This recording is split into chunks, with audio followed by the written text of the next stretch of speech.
Hello drama lovers, আর Chinese drama shine on me এর part 5 নিয়ে চলে এসেছি। তাহলে চলো বেশি দেরি না করে আজকের এক্সপ্লেনেশনটি শুরু করা যাক। তো আজ আমরা দেখব শেংইউয়াং কোম্পানিতে মিটিং চলছে, যেখানে মিস্টার কাংয়ের ডিপার্টমেন্ট পোস্টটাকে মিস চ্যাংকে দিয়ে দেয়। এরপর লিন কিছু অফিস এমপ্লয়ি এবং নিশির সাথে ফ্যাক্টরি সাইট চেক করতে যায়। নিশির মনে তখন একটাই ভাবনা চলছিল যে কেন লিন ওর সাথে কোনো কথা বলছে না। নিনকে জিজ্ঞাসা করাতে নিন নিশিকে বলে হয়তো লিন তোমার কাজ নিয়ে খুশি, তাই জন্য তোমাকে কিছুই বলছে না। এদিকে আমরা শুয়াংকে দেখি, ওর বস সংকে লিনের কোম্পানির গ্লাস প্রজেক্টের ব্যাপারে বলে যে লিনের কোম্পানি ফান্ডের জন্য ওই প্রজেক্টটা নিয়ে স্ট্রাগল করছে। শুয়াং অন্য কোম্পানির পিভি গ্লাস মার্কেটও চেক করে রেখেছিল, তাই জন্য শুয়াংয়ের বস সং ভীষণ খুশি হয়ে শুয়াংকে ওনার সাথে ইনভেস্টমেন্ট ব্যাঙ্কিংয়ের কাজের জন্য বলে। এই অফার্স পেয়ে শুয়াং খুবই খুশি হয় এবং ওর ভাইকে কল করে জানায়। ওর ভাইও সেটা শুনে হ্যাপি হয়। তারপর শুয়াং জানতে পারে শিয়াং প্রতিদিন ওদের বাড়িতে আসছে শুয়াংয়ের মা আর ভাইকে টেক কেয়ার করার জন্য। সেটা শুনে শুয়াং কোনোভাবেই হ্যাপি হয় না। নেক্সট ডে আমরা নিশিকে দেখি, ওর কিছু জামা কাপড় ধোবে বলে ওর ফ্রেন্ডের রুমে আসে, কারণ নিশির রুমের ওয়াশিং মেশিনটা কাজ করছিল না। নিশি নিনের কাছে আসে এবং হেল্প চায়, বাট নিন ওকে জানায় ও ওর রুমের কি অফিসেই ফেলে রেখে এসেছে, আর ওয়ানও এখনও ফেরেনি। তাই জন্য নিশি পাশের একটা রুমের মেয়ের থেকে হেল্প চায় এবং সেই রুম থেকে নিনের ব্যালকনিতে যাওয়ার চেষ্টা করে, যাতে ভেতর থেকে নিশি রুম আনলক করতে পারে। নিশি চেষ্টা করছিল ব্যালকনিতে পৌঁছানোর। এই সময় নিচ থেকে লিন একজনের সাথে কথা বলতে বলতে ক্রস করছিল। ওরা দেখে নিশি ব্যালকনি থেকে ঝুলে আছে, যেটা দেখে লিনের পাশের মেয়েটি চিৎকার করতে শুরু করে। সেটা শুনে নিশি ব্যালকনি থেকে পড়ে যায়, কিন্তু নিশি নিচে পড়ার আগেই লিন এসে ওকে সেভ করে নেয়। লিন নিশিকে ধরে তো ফেলেছিল টাইম মতো, বাট উঁচু থেকে পড়ার জন্য নিশির কোনো জ্ঞান ছিল না। তাই জন্য লিন দেরি না করে নিশিকে হসপিটালে নিয়ে যাওয়ার ব্যবস্থা করে। নিশিকে হসপিটাল নিয়ে এলে নিশির হালকা জ্ঞান ফেরে, বাট ও এখনও পুরোপুরি জ্ঞানে ছিল না। নিশির কপালে চোট দেখে ডক্টর ঘাবড়ে যায়, আর তার সাথে লিনও। রাতে পুরোপুরি জ্ঞান ফিরলে নিশি ফার্স্ট লিনকেই ওর হসপিটাল রুমে দেখতে পায়। লিন ওয়েট করছিল নিশির জ্ঞান ফেরার এবং ও খুবই চিন্তিত ছিল। নিশির জ্ঞান ফিরেছে দেখে লিন নিশির কাছে আসে বেসিক্স কিছু জিনিস জিজ্ঞেস করার জন্য, যে ওর নাম কি, ওর বাড়ির অ্যাড্রেস কি এবং ওর কাজ কি। এইসব জিজ্ঞাসা করে লিন চেক করতে চাইছিল যে অ্যাক্সিডেন্টের পর নিশির মেমোরি ঠিকঠাক আছে কিনা। লাকিলি নিশির মেমোরিতে কোনো প্রভাব পড়েনি। এরপর লিন নিশিকে বকাবকি করে ওর কেয়ারলেসনেসের জন্য, যে কি দরকার ছিল ব্যালকনিতে ওইভাবে যাওয়ার, ও কি অন্য কারোর থেকে হেল্প চাইতে পারতো না। লিন ওর ওপর রেগে গেছে দেখে নিশি কাঁদতে শুরু করে এবং এতদিন ধরে যা ও মন খুলে লিনকে শেয়ার করতে পারছিল না সেই সব লিনকে বলতে শুরু করে, যে লিন ওকে কাজের জায়গায় কিভাবে টর্চার করছে। লিনের কোনো আইডিয়া আছে ফ্যাক্টরির কাজ কতটা টাফ হয়, আর সেই কাজও নিশিকে দিয়ে করাচ্ছে। নিশির জন্য এই কাজ করা খুবই হেক্টিক হয়ে গেছে, ওখানেও ও অনেকবার চোট পেয়েছে। এরপরও নিশিকে ওভারটাইম ওয়ার্ক করতে হয়। নিশি লিনকে জিজ্ঞাসা করে আমাদের ফ্যামিলি আর তোমাদের ফ্যামিলির মধ্যে এমন কি শত্রুতা আছে যে আমাকে এত কষ্ট সহ্য করতে হচ্ছে? আমি হসপিটালে ভর্তি, শরীরও ঠিক নেই, তাও আপনি আমাকে এখানেও বকাবকি করছেন। সব কিছু শোনার পর লিনের নিশির জন্য খুব খারাপ লাগে। ও এতদিনে রিয়েলাইজ করছে যে না বুঝে না জেনেই লিন নিশির প্রতি স্ট্রিক্ট হয়ে গেছিল। এই জন্য লিন নিশির কাছে ক্ষমা চায় আর বলে ও এবার থেকে এমন ভুল আর করবে না। লিনের মতে আজ নিশি যেই জিনিসগুলো ফেস করছে এমন এক সময় ছিল যখন লিনের অবস্থা ঠিক এইরকমই ছিল। নিশি লিনের কথা ঠিক করে বুঝতে পারছিল না যে লিন ওকে কী বলতে চাইছে, কারণ লিন ক্লিয়ার করে কিছুই বলছিল না। পাস্টে 2011-এ লিনের সেই অ্যাক্সিডেন্টের থেকে আমরা জানতে পারি লিন কোনোভাবে বেঁচে তো যায়, কিন্তু ও অনেক জায়গায় চোট পেয়েছিল এবং ওর লেফট হ্যান্ডের নার্ভ সিস্টেম পুরোপুরি নষ্ট হয়ে গেছিল। তাই জন্য লিন ওই হাতটাকে ইউজ করতে পারবে না কাজের জন্য। যেহেতু লিন একজন সার্জন ছিল, তাই ওর হাত খুবই ইম্পর্টেন্ট জিনিস পেশেন্টদের সার্জারি করার জন্য। লিন নিউরোসার্জন ছিল, কারণ ওর হাতের থেকে একটা কোনো ভুলের জন্য পেশেন্টের লাইফ চলে যেতে পারে। এই অ্যাক্সিডেন্ট লিনের ক্যারিয়ার ফুললি নষ্ট করে দেয়, যেটার জন্য লিনের ফ্রেন্ড শাও নিজেকে ব্লেম করছিল।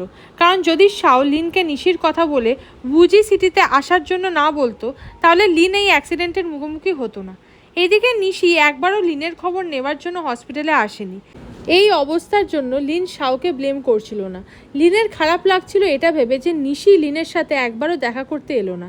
এই জন্য লিন নিশিকে কাজের জায়গায় এইভাবে শক্ত কাজ দিয়ে ওর রাগ মেটাতো। এইদিকে লিন নিশিকে লাইকও করে, যার জন্য ওর নিশির জন্য চিন্তা হচ্ছিল। আজ নিশির অ্যাক্সিডেন্টটা হওয়ার পর নিশির সাথে হওয়া অ্যাক্সিডেন্ট দেখে লিনের ওর নিজের অ্যাক্সিডেন্টের কথা মনে পড়ে যায়। বাট এখানে নিশির লিনের অ্যাক্সিডেন্টের ব্যাপারে কোনো কিছুই মনে নেই। তাহলে কি এই নিশি সেই নিশি না যার সাথে শাও লিনকে দেখা করাতে চাইছিল?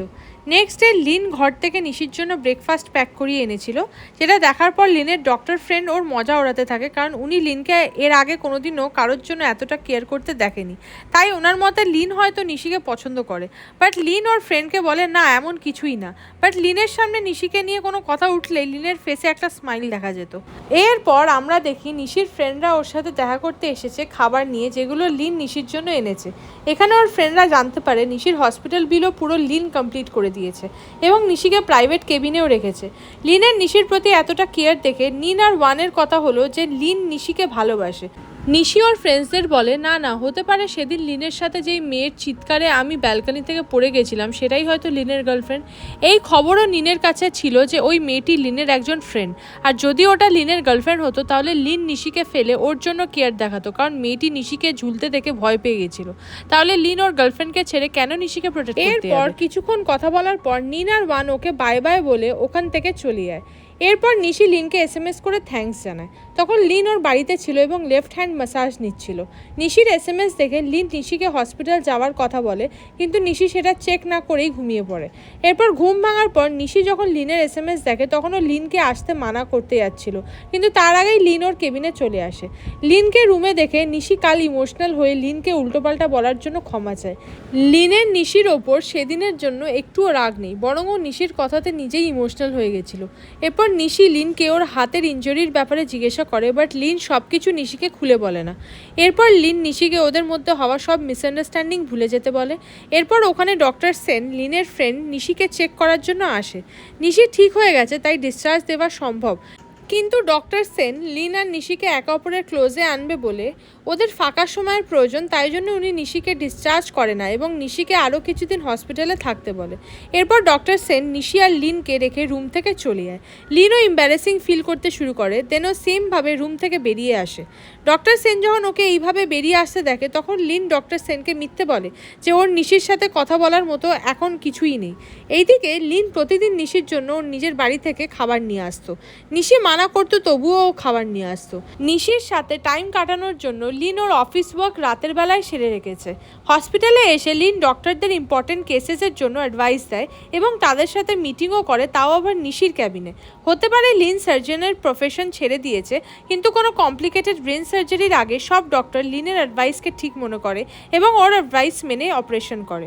এই জন্য লিন কখনো সখনো হসপিটালে আসে ব্রেন সার্জারির জন্য অ্যাডভাইস দিয়ে অন্য ডক্টরদের হেল্প করে। ওদের মিটিংয়ের কোনো কথাই নিশি বুঝতে পারছিল না, বিকজ এটা খুবই কমপ্লিকেটেড মেডিকেল লাইন। নিশি এখানে একটা জিনিসই বুঝতে পারছিল যে লিন সত্যি একজন ভালো সার্জন ছিল, তাহলে কেন লিন এই কাজ ছেড়ে দিল। এরপর লিনের ডক্টর ফ্রেন্ড লিনের সাথে লাঞ্চের প্ল্যান করে, দেন নিশিকেও ওদের সাথে নিয়ে যায়। এই কথাগুলো পরে নিশি ওর ফ্রেন্ড নিনকেও বলে। নিন তো 100% শিওর ছিল যে লিন নিশিকে ভালোবাসে, তাই জন্যই তো এইভাবে নিশির জন্য কেয়ার করে দেখাচ্ছে।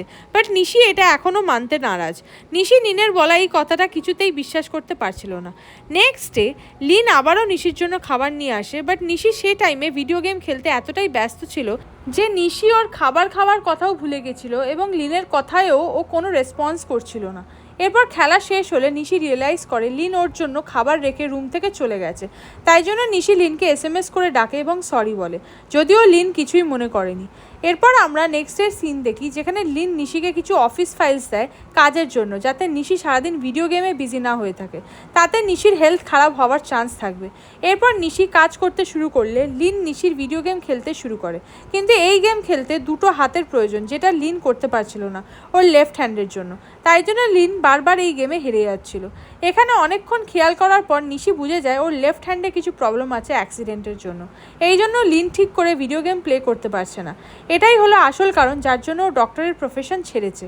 গেমে বারবার হেরে যাওয়ার জন্য লিন একটু আপসেট হয়ে পড়ে, যেটা দেখে নিশিরও লিনের জন্য খারাপ লাগতে শুরু হয়। তাই জন্য নিশি লিনকে বলে এই গেমটাই বাজে, ওই জন্য আমিও মাঝে মাঝে হেরে যাই। এরপর নিশির সাথে যখন ডক্টর সেনের দেখা হয় তখন নিশি লিনের ব্যাপারে ওনার সাথে কথা বলে আর জিজ্ঞাসা করে ওরা কেন লিনের সামনে সার্জারির কথা তোলে। এমনটা হতে থাকলে লিন ওর হাতের জন্য সার্জারি না করতে পারার জন্য খুবই আপসেট ফিল করবে। ডক্টর সেন লিনকে হার্ট করার জন্য সার্জারি নিয়ে কথা তোলে না, বরং উনি লিনকে এই কথার জন্য হসপিটালে ডেকে ওর লেফট হ্যান্ড ঠিক করার জন্য থেরাপি দেওয়ার চান্স পায়, কারণ লিন একদম হাল ছেড়ে দিয়েছে ওর হাত ঠিক হওয়ার। এইসব ভাবতে ভাবতে নিশি যখন হসপিটাল গার্ডেনের দিকে হাঁটছিল তখন ও লিনকে কিছু বাচ্চাদের সাথে নিশির ভিডিও গেমটা খেলতে থাকে, বাট তবুও লিন ওর লেফট হ্যান্ডকে ঠিক করে ইউজ করতে পারছিল না। এখানে একটা বাচ্চা ছেলে লিনকে রিকোয়েস্ট করে যাতে লিনই ওর বাবার ব্রেন সার্জারিটা করে, যেটা শুনে লিন ভীষণভাবে ইমোশনাল হয়ে পড়ে, যেটা দূর থেকে নিশি দেখেও খুব খারাপ ফিল করতে থাকে লিনের জন্য।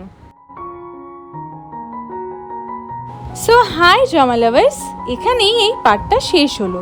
এই ড্রামার নেক্সট পার্টের নোটিফিকেশন পেতে প্লিজ চ্যানেলটিকে সাবস্ক্রাইব করে রেখো, যাতে পরের পার্টের নোটিফিকেশন সবার আগে তোমরা পেয়ে যেতে পারো। তো দেখা হচ্ছে এই ড্রামার নেক্সট একটা পার্ট নিয়ে। বাই।